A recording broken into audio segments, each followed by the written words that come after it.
मंत्री छगन भुजबळ यांनी नाशिक लोकसभेच्या रिंगणातून माघार घेतल्याचं पत्रकार परिषदेत जाहीर केल्यानंतर हेमंत गोडसे यांच्या कार्यालयात पदाधिकाऱ्यांकडून आणि कार्यकर्त्यांकडून जल्लोष साजरा करण्यात आला। या संदर्भात बोलण्यासाठी आपल्यासोबत स्वतः हेमंत गोडसे आहेत। आप्पा, काय सांगाल?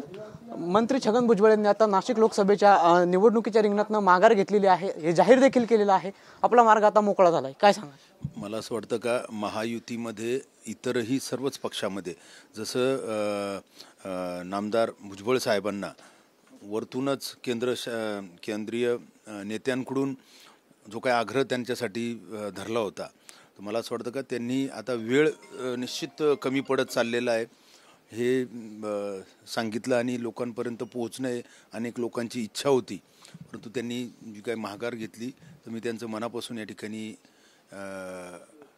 आभार व्यक्त करतो। व त्याचबरोबर आता जो काही तिढा हा सुटतोय, तर मला असं वाटतं की लवकरात लवकर यावरती महायुतीचा निर्णय अपेक्षित आहे का ही आता जागा कुठल्या पक्षाला सुटती आणि उमेदवार व ज्या त्या पक्षाच्या म्हणजे आमचे मुख्य नेते व मुख्यमंत्र्यांनी यांनी तातडीने निर्णय घेऊन ती जाहीर करावी हीच अपेक्षा या ठिकाणी व्यक्त करतो। नक्कीच आपण म्हणतायत की नाशिक लोकसभेच्या जागेसंदर्भात महायुतीने उमेदवार जाहीर करावा।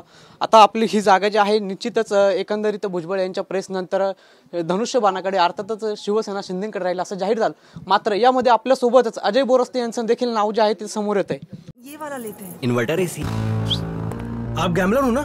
गैम्बलर? जुआ खेलते हो ना? तुम जुआ खेलते हो? अरे नहीं, ये तो कुछ भी बोले जा रहे हैं। इतनी महंगी और नाजुक एसी खरीद कर स्टेबलाइजर नहीं लोगे तो ये जुआ नहीं हुआ तो क्या हुआ? सिर्फ एक फ्लक्चुएशन आपके इन्वर्टर एसी के पार्ट्स को डैमेज कर सकता है। उसे वी गार्ड से सुरक्षित रखिए। V guard, India's number 1 stabiliser. मला असं वाटतं का या संदर्भामध्ये निश्चित सकारात्मक निर्णय लवकरात लवकर मुख्यमंत्री घेतील। नक्कीच मुख्यमंत्र्यांकडून आपल्याला या अगोदर देखील आपण अनेक वेळा भेटले, अनेक वेळा त्यांच्याशी चर्चा केली। आपल्याला काय आश्वासन देणार? आपल्या उमेदवारी संदर्भात त्यांनी आश्वासन दिलंय का काही?